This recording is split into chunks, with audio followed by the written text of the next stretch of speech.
Hey guys, welcome back to Learning to DIY. We're going to go through the tool bag today, the everyday carry tool bag that I take with me to work and pretty much everywhere on vacation.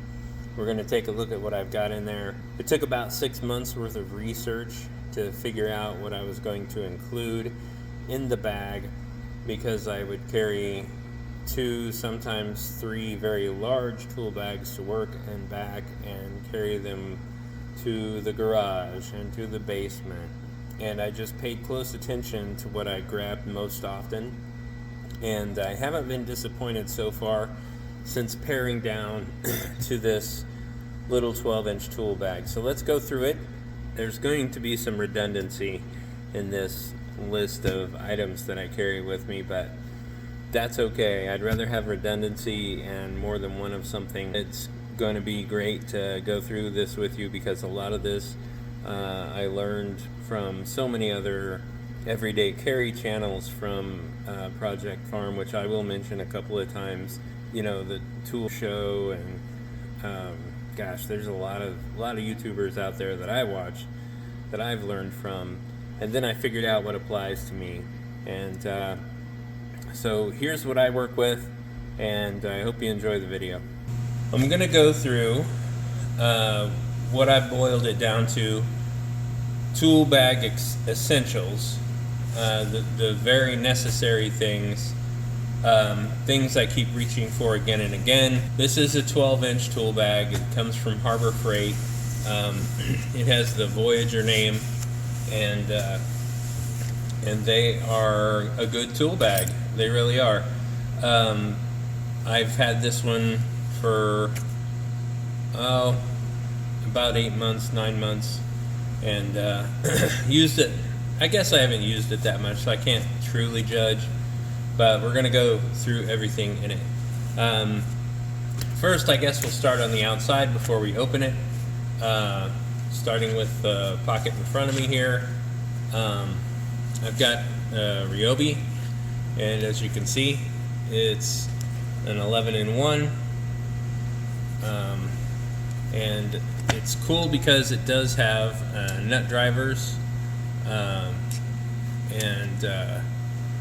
these are reversible small bits here, and they fit in nicely. You turn this over, you have a Torx, and you have smaller Torx, I guess. Yeah, there's a T, what is that? Oh, see?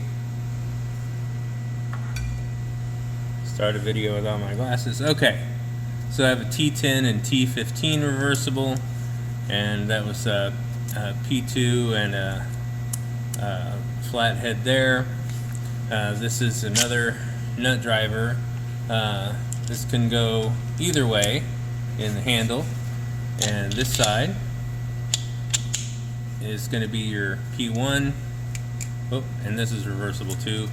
Is your PH1 and 3/16 flathead, and then on the other side are square drives, sizes S1 and 2, so square 1, square 2, and like I said, there is a nut driver. So that is an 11-in-1. That's great. It does not ratchet, but sometimes I want to be the one to decide how tight I'm going to make something. So I did include a JIS screwdriver by Vessel.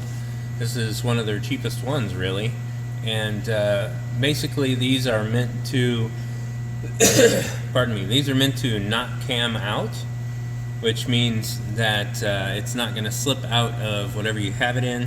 So where this might actually slip out of the screw that you're trying to screw in, this will probably not, or it will be less likely to, which is why it has this knurling here on the shaft, where you can actually tighten down on that with vice grips or something, or pliers to help turn while you put downward pressure. So as you can see, the tip, I don't know if you can see that, but the tip has ridges on it, and that helps keep it in place.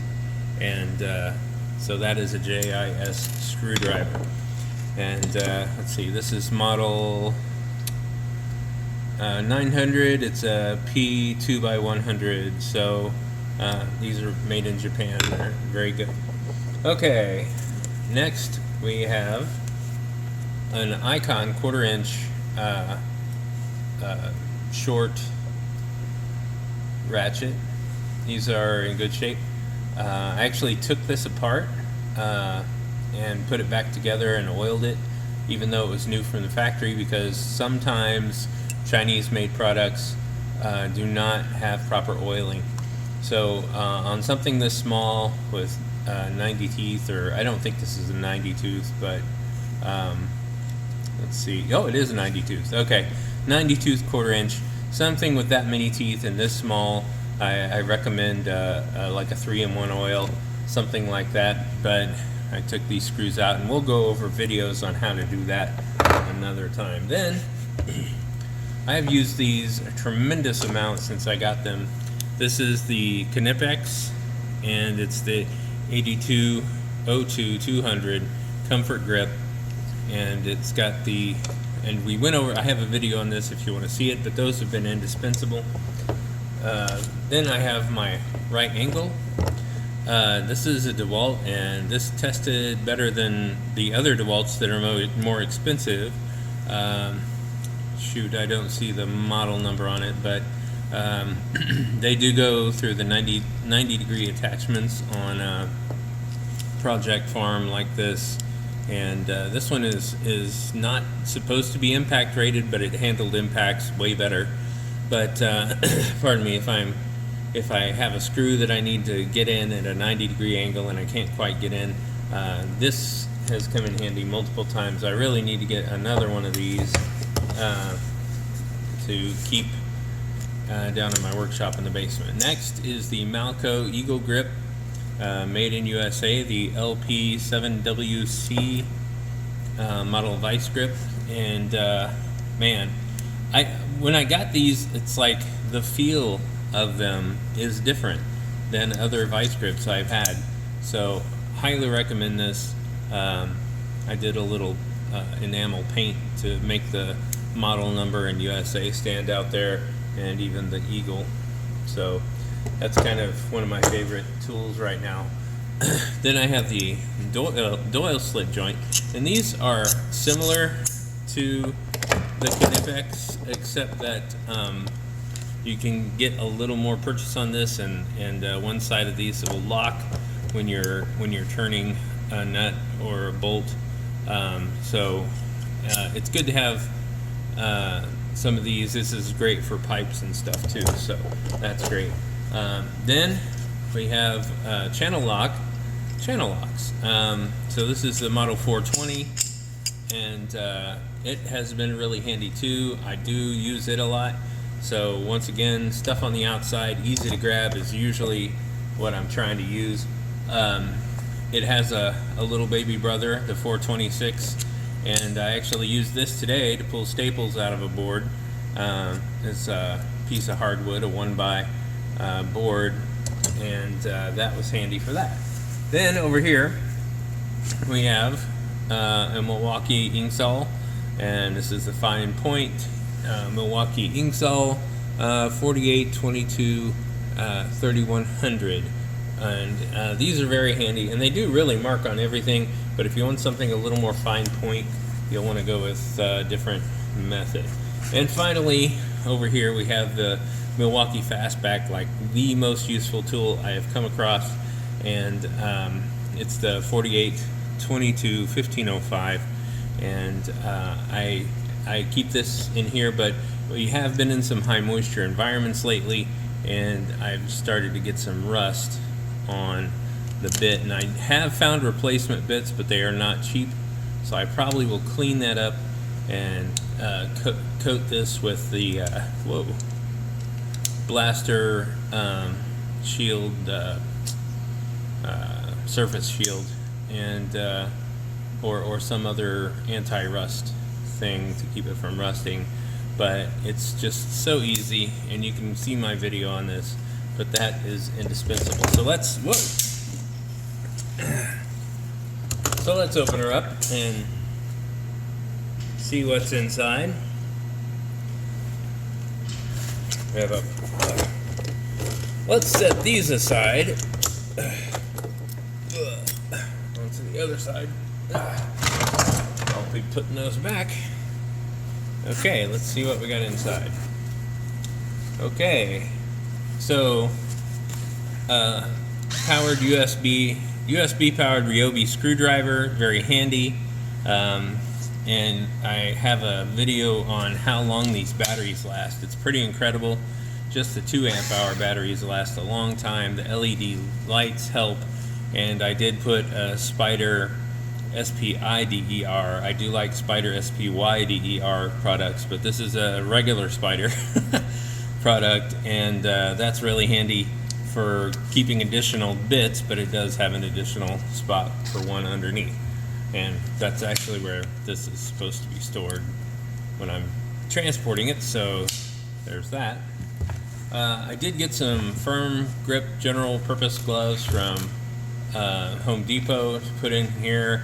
I know that in construction circles you can be considered not all that manly for wearing gloves, but I have saved myself many injuries, and you know, girls like soft hands. So anyway, then I've got my Knipex 74-200 cutters here that were also in there on the inside pocket. 74-200 Knipex, made in Germany, and these haven't needed sharpened or anything yet, and I have snipped every string in the piano when I was demoing a piano, and these also are kept lubricated, so no rust there. Then precision work. I do have the Ryobi precision screwdriver set, and that's on an inside pocket on the end, and this has come in quite handy several times for very tiny parts, taking apart small lights, small LED lights, and that kind of thing. Very handy.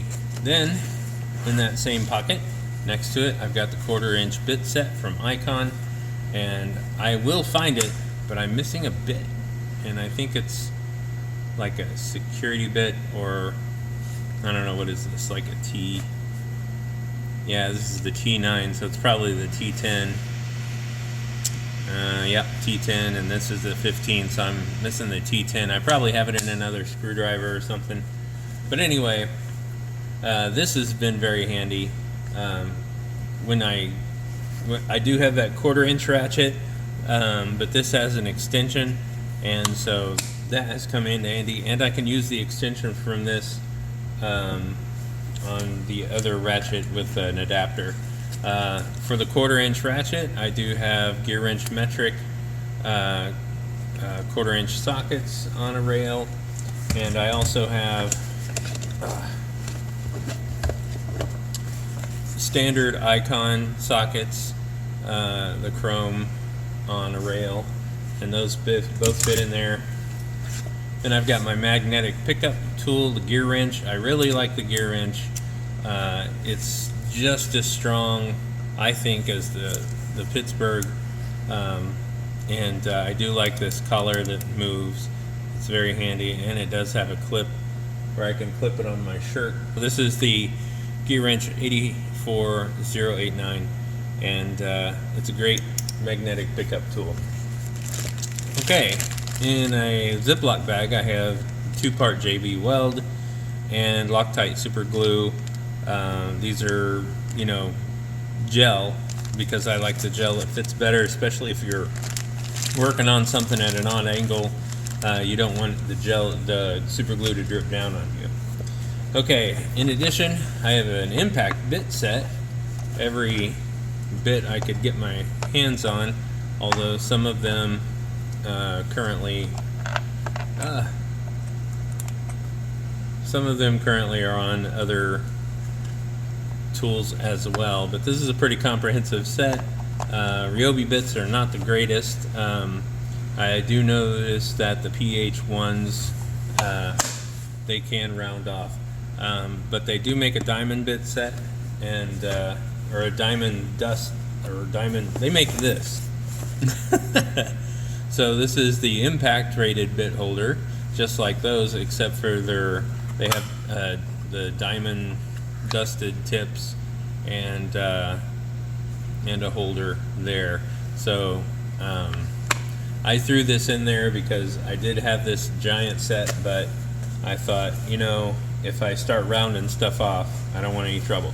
I also keep a small USB cord. This is to charge the USB batteries for any Ryobi USB tools I happen to be carrying.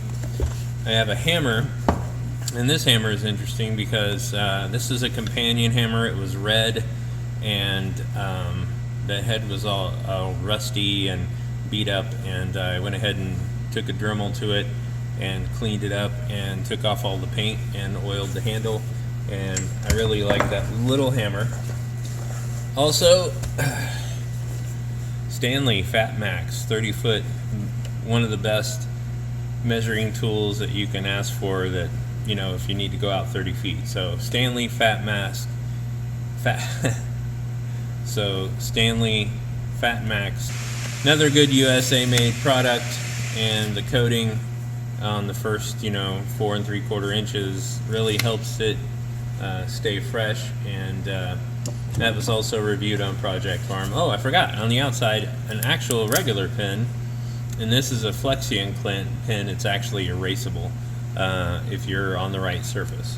So there's a Rocket Notepad. Rocket Notepads take these Flexion pens, and you can make notes on it, and then the notebook itself is erasable, and highly recommend those. Okay, then I've got safety glasses for working outdoors, especially the sunglasses, the Milwaukee sunglasses, and they are very comfortable. A lot of times you pay a premium for that Milwaukee name, but you're also paying for a good, comfortable sunglass. This is a Duracell light, including red, blinky light, and let's see, I think, okay, never mind. So this is the Duracell headlight, and I've used it a couple of times. I came home really late, everything's super dark, new moon, and had to go in the backyard and do something, so I just grabbed this out of my tool bag and do what I need to do, and it's adjustable, so highly recommend keeping good lighting with you. And the final item is my everyday carry bag, and I did a video on this, but it duplicates a couple of the things that are in the rest of the bag, but it is my everyday carry, and it does have my Knipex Cobra extra small pliers in there, and it does have hand sanitizer and a few little medical things, and you can see my other video on my everyday carry bag for that. So that's in the very bottom. So that's pretty much it, and that's the stuff that I've generally been using when I venture out to work or to help somebody out with their stuff. I find that, you know, I can always grab extra tools if I need something else. But yeah, the Ryobi marker is really good too. I like that it has a metal shell, whereas the Inksol from Milwaukee has the plastic. I think the plastic is pretty tough, and this can be bendable, but I just really like the way this feels and writes better. So anyway, that's it for the everyday carry tool bag. So thank you so much for learning with me. Put a lot of research into this. I hope you get some use out of it. Thanks. And if you have suggestions that I could include in this tool bag, I might be able to squeeze in 1 or 2 more things. So if there's something that you carry that you find useful, I hope you'll share that with me, and I'll try to include that in the bag. And after a little bit here, I might be swapping out instead of adding. So thanks, and we'll see you next time.